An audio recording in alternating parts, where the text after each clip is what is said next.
New subway ads in New York City have renewed the debate in America about religion and God. So I thought this would be a perfect time to bring in the stars of Collision, a new documentary on religion and atheism. Christopher Hitchens, self-proclaimed anti-theist and author of God is Not Great, and Pastor Douglas Wilson, evangelical and author.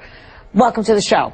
I saw the movie, and I really enjoyed the movie very much. It's very, very interesting. But I don't want you two to just rehash the debates, okay? Okay, we won't. All right, because I want you to make me understand where you're at, and people who are watching the show. Because, you know, so, okay, let's start with you. Can you give me, just in a nutshell, Pastor, a case for God? Okay. That God exists. One of the things I would want to do is ask about where your starting point is. Who has the burden of proof? So does a Ford automobile have the burden of proof of demonstrating that there was a Henry Ford or that there wasn't? Who has the burden of proof? And a lot of this debate is actually scrambling for the high ground of who has to do the proving, who has to do the maintaining, who carries the burden of proof.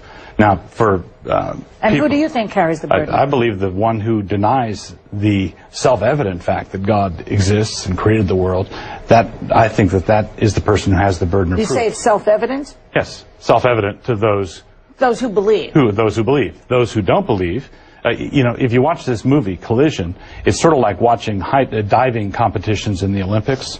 The Romanian judge comes up with a completely different score, you know, 2 points, 10 points. So this is the sort of debate where atheists go to it and they think Christopher carried the day, and believers go to the debate and they think that the Christian guy did great. There may not be a solution to this, well, no, I think there is one. I mean, and I can't avail myself of the almost beautiful circularity of Pastor Wilson's argument. And I wouldn't want to shirk any burden of proof or disproof, but it does seem to me that if someone says, if I don't agree with them, I might be condemned to eternal punishment, and that snakes talk, virgins bear children, and dead men walk, that extraordinary claims do require extraordinary evidence. What atheists say is not that there is no God. We couldn't possibly prove that. We say there's never been any evidence, and there's never been a convincing philosophical argument that there is such an entity. In fact, we say there is no supernatural dimension. The natural world is much more wonderful. But you don't, Pastor, you it's don't enough really, in itself. You don't really believe that snakes talk and that Noah had all those animals on the boat, do you? Yeah, I believe the Bible. I'm a Christian, so I believe the Bible. It sounds like you're too intelligent to really believe that literally. I understand your faith, but that animals, all those animals were on the boat? Well, come on. Come on. We're animals, and we That's talk. a fact. We're primates. And we talk. Yeah. By the way, that's an advance of where Presbyterianism used to be. They used to say we weren't primates. Now we know. Now everyone agrees we are. Now everyone agrees we evolved. Now everyone agrees that the cosmos is created by an explosion, probably without us in mind. Now we're very likely not the object of a divine design. Okay. It might be more modest to think that we aren't. All right. One of the things I would want to maintain is that Christians aren't going to make any headway by trying to split the difference between faith and unbelief. If you have unbelief and faith, and you split the difference, you just get a muddled form of faith or a muddled form of unbelief. I'm not interested in trying to dilute the Bible to make it acceptable to people. So if I'm a Christian, then I do what Jesus says, believe what he taught, and that sort of thing. That's what a Christian should do. What about this idea of Jesus, Christopher? You don't buy it at all, I take it. Well, I don't think he was the Son of God. You don't? No, I don't think his mother was. I don't think his mother was a virgin, and I don't think he died and was resurrected or revived or resuscitated. None of that. None of that. And even if he was, by the way, any of those things, he would only have that in common: virginal birth, miraculous circumstances, mysterious death, with many, many other mythological figures. It wouldn't prove, even if it could be proved, wouldn't prove his doctrines were true or moral or ethical, which I don't think they are. Does it surprise you to know that Einstein probably believed in God? That's pretty surprising. No, I absolutely know that the contrary is true. Well, Einstein wrote very, very clearly he was a pantheist, or possibly a deist. He did not believe in a personal God, a God of religion. He didn't believe in a God who could intervene in human affairs, would answer prayers, would take side in a war, would care what you ate, or who you had sex with. There's a certain self-absorption in the idea that the sky god is watching me, particularly do my show right now. There's something strange about that. Do you believe that? Do you think he's watching you specifically right now? Yeah, Jesus said God numbers the hairs on our head. It's not just... So it's Google. Yes, and is there self-absorption in that? Yeah. So here's the fundamental issue.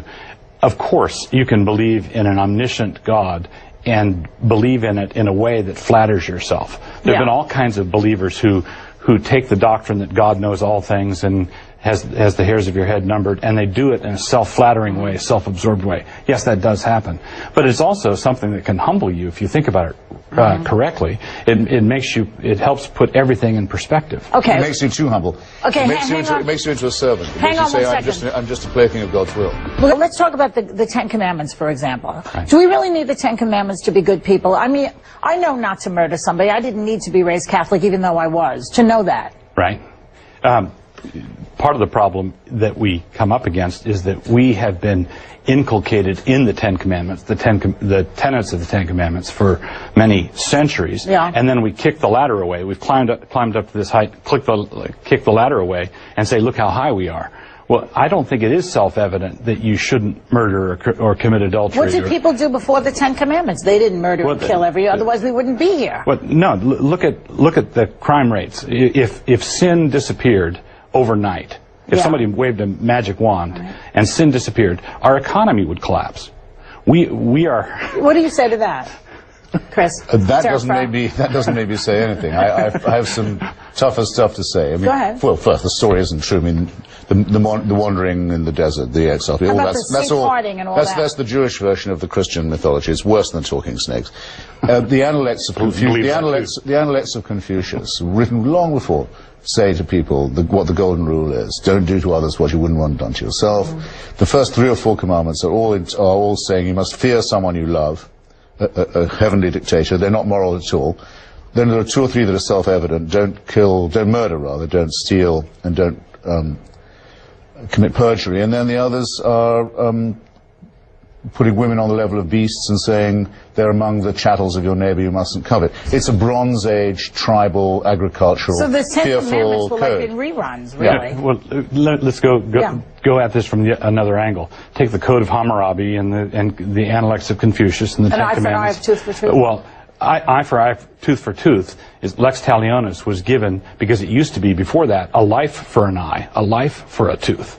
All right, strict justice was imposed to keep these things from escalating out of control. But the reason you have all these codes enforced by armies and police departments and that sort of thing is because people don't obey them naturally and spontaneously. What do you say to that, Chris? For example, there's no commandment against genocide. There's no commandment against slavery, very common at the time, and no commandment saying parents should respect and be nice to their children. Why is this? Because in the next chapter, the so-called children of this terrifying God who exacts compulsory love are going to be ordered to commit genocide against the Amalekites and the Midianites and the Moabites. They're going to be ordered to enslave them, and they're going to be ordered to kill all their children in the name of God. That's not very don't nice. have a commandment. That's not very Christian. Yes, so this is completely relativistic. Yeah. By the way, I read somewhere where I saw it in the it's a wonderful film, by the way, which I'll keep pushing for you. Good for you. That you were spanked, and yes, that's not very nice to spank a child. Why do you think that's a Christian thing to do? I was the kind of child that needed it. Oh, all kids say that, and they're so wrong to spank a child,